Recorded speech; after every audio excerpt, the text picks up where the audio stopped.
33. Practice Exam. You will hear a number of different recordings and will have to answer questions on what you hear. There will be time for you to read the questions and instructions, and you will have a chance to check your answers. All the recordings will be played once only. The test is in 4 sections. At the end of the test, you will be given 10 minutes to transfer your answers to an answer sheet. Now turn to Section 1. Section 1. You will hear a customer asking for help in a shop. First, you will have some time to look at questions 1 to 7. You will see that there is an example which has been done for you.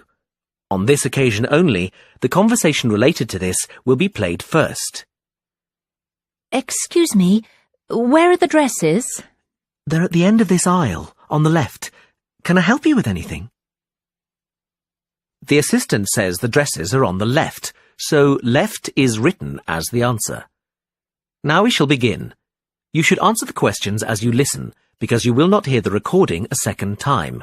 Listen carefully and answer questions 1 to 7. Excuse me, where are the dresses? They're at the end of this aisle, on the left. Can I help you with anything? Yes, maybe. I'm not from around here, so I don't know this store. Well, I can help you with anything you need. Fantastic. I'm actually down here for my brother's wedding, and I need something to wear. I've just started a new job, and I haven't had time to get anything yet. I'm looking for something smart. Maybe a new dress. Well, what about this one? I think it's too hot for long sleeves. Yes. Well, this one has shorter sleeves, and it still has the bow, which I think is a nice detail. Or there's this patterned one. I'm not keen on a pattern. I think I'll go for the one with the bow. Do you have it in a size 10? Let me have a look. Yes, here. Great. I need a hat, and then I can try them on together. What kind of hat are you looking for? What about this one with the flower? Yes, but if I may suggest, a taller hat would add to your height. Really? Yes, try this one.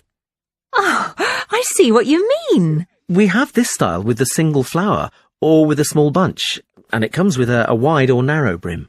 I like the narrow brim, and just the one flower. Can I have a blue flower? I'm afraid it just comes in cream. Well, it goes with the dress anyway. Great. I'll place an order and have the hat sent to you. It'll take about 2 days to be delivered. Is that okay? Yes, that's fine. I need to take down a few details for delivery. Can I take your name? Ellen Barker. And the delivery address? It'll be my brother's address. It's 14 Brightwell Avenue. 14... can you spell that, please? Yes. BRIGHTWELL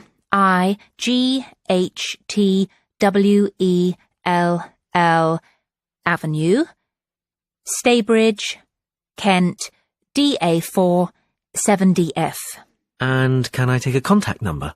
Yes, my mobile is 03221 777 03221 775. No, it's a 4 at the end. Oh, sorry, I've got it now. We can deliver on May the 12th. We can't specify an exact time, just morning or afternoon. Any time in the early morning is fine. And how would you like to pay? Visa. Great. That comes to £32.25. OK, thanks. Before you hear the rest of the conversation, you have some time to look at questions 8 to 10.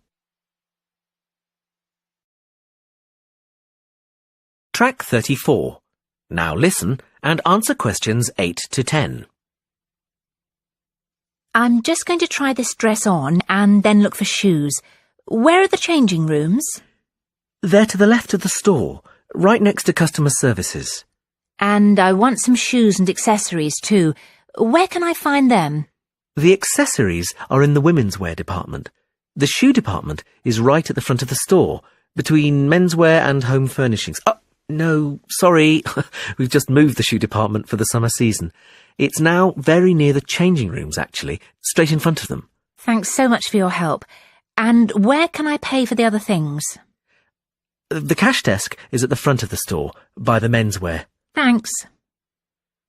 That is the end of section 1. You now have half a minute to check your answers.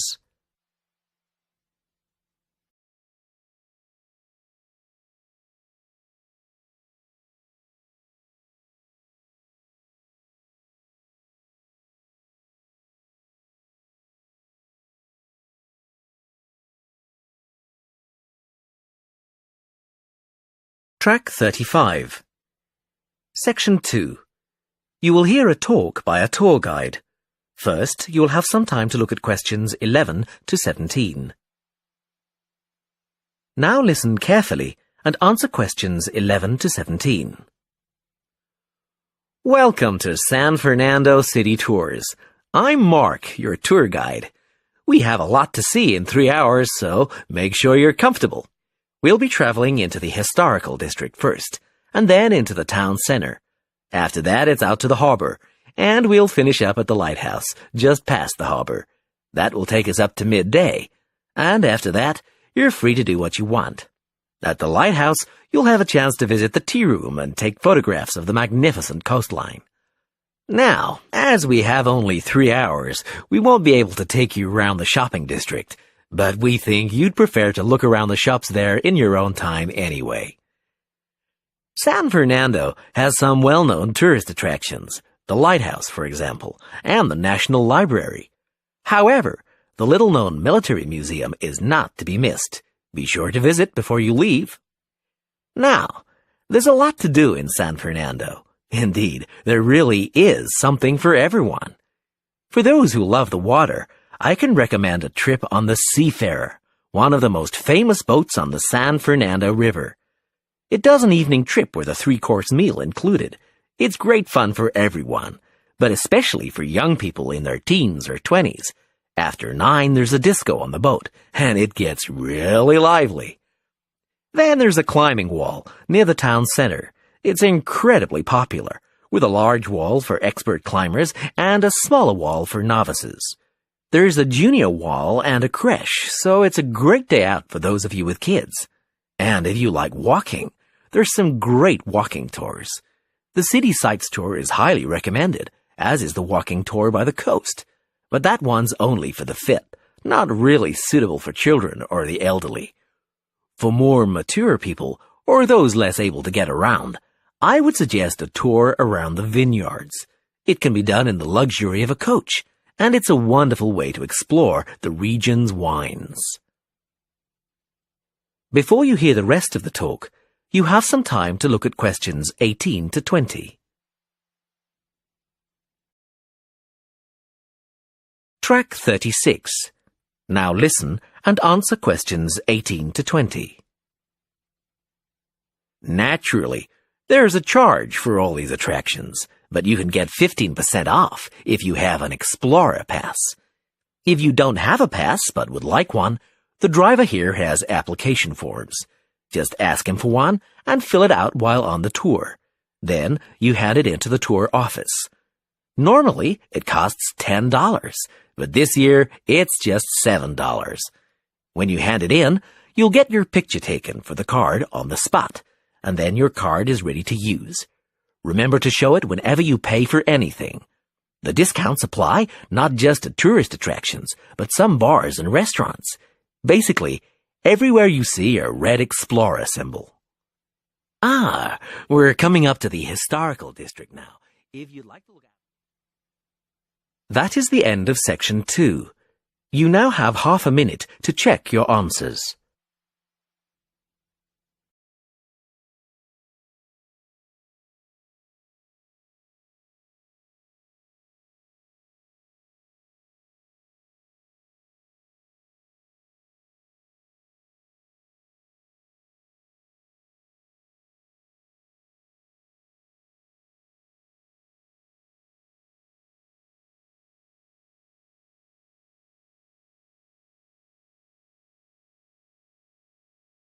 Track 37.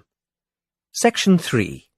You will hear 2 students and their tutor discussing a wildlife presentation. First, you will have some time to look at questions 21 to 26. Now listen carefully and answer questions 21 to 26. Hi, Katie. Hi, Ian. Come on in.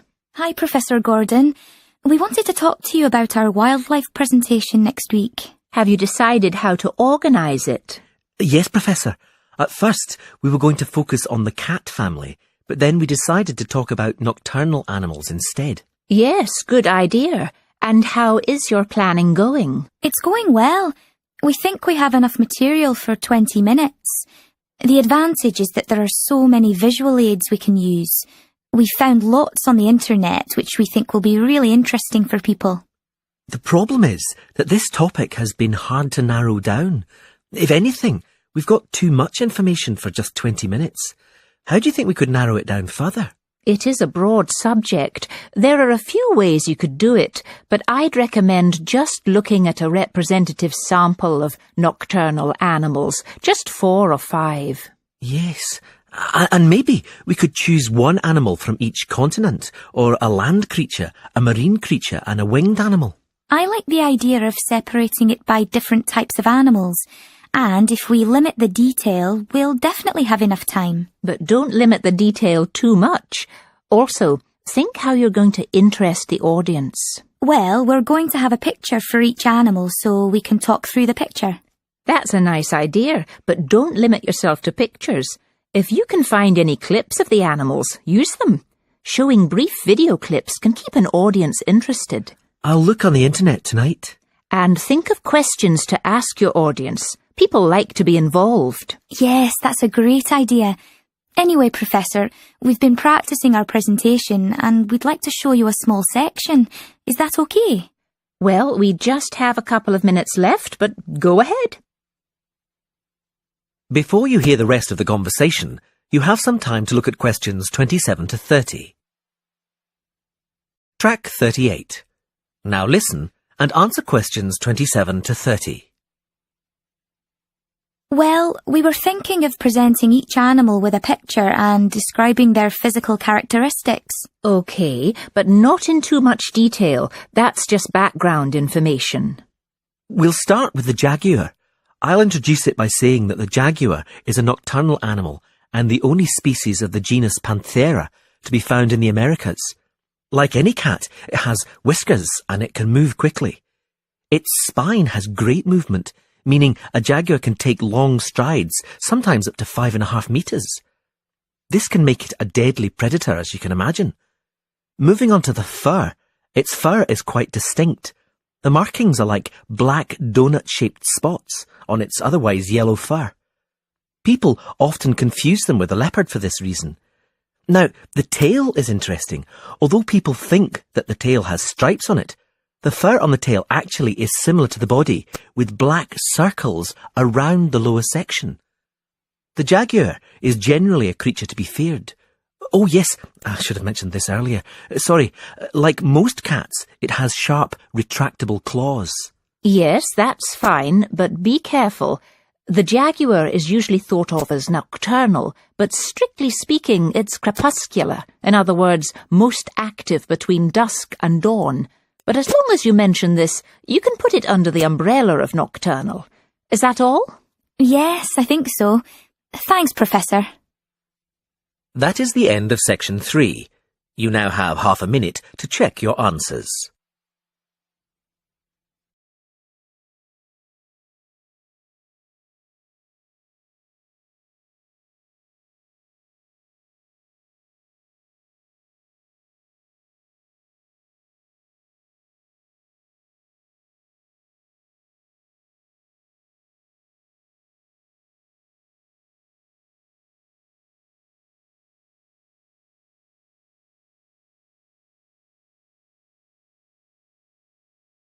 Track 39.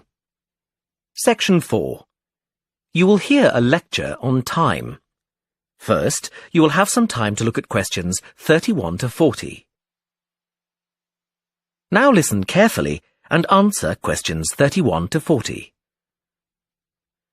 The subject of this series of lectures is horology, the science of measuring time, and we'll be looking at a few basic concepts in this lecture.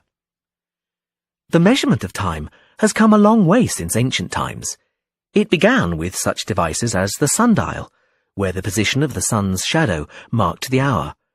Daylight was divided into 12 temporary hours. These temporary hours were longer in the summer and shorter in the winter, simply because the amount of daylight changes with the seasons. The earliest sundial we know comes from Egypt.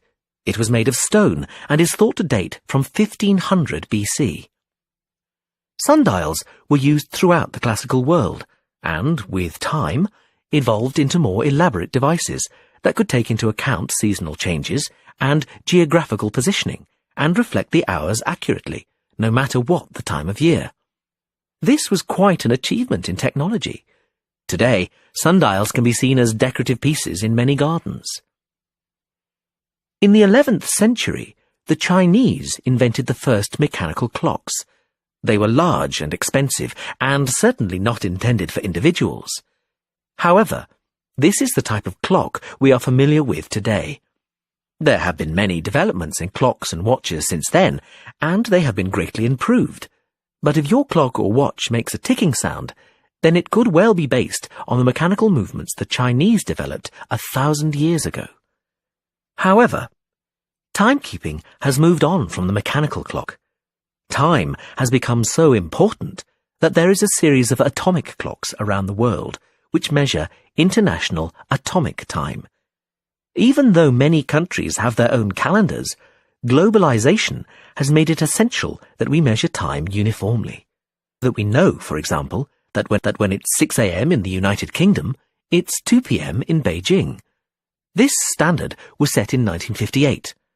Now these atomic clocks are situated in over 70 laboratories all over the world. There is so much to cover about the development of time measurement that I would like to refer you to the reading list. The core text is The Development of Time, Theory and Practice, but there are many other useful texts. A good grounding in the subject is given in Understanding Time by J.R. Beale. Although some sections lack detailed analyses, it does offer a good foundation. Also, Time, Concepts and Conventions is quite a useful read. You might think from the title that it's about the philosophy of time, but this isn't the case. Rather, it gives a good description of how different countries have different approaches to time in terms of calendars and days. Lastly, The Story of Time by David Harris analyzes time in great detail, and I would recommend this book if you are aiming to specialize in horology. Now, we're going to continue with an in-depth look at lunar and solar cycles. That is the end of the listening test. You now have half a minute to check your answers.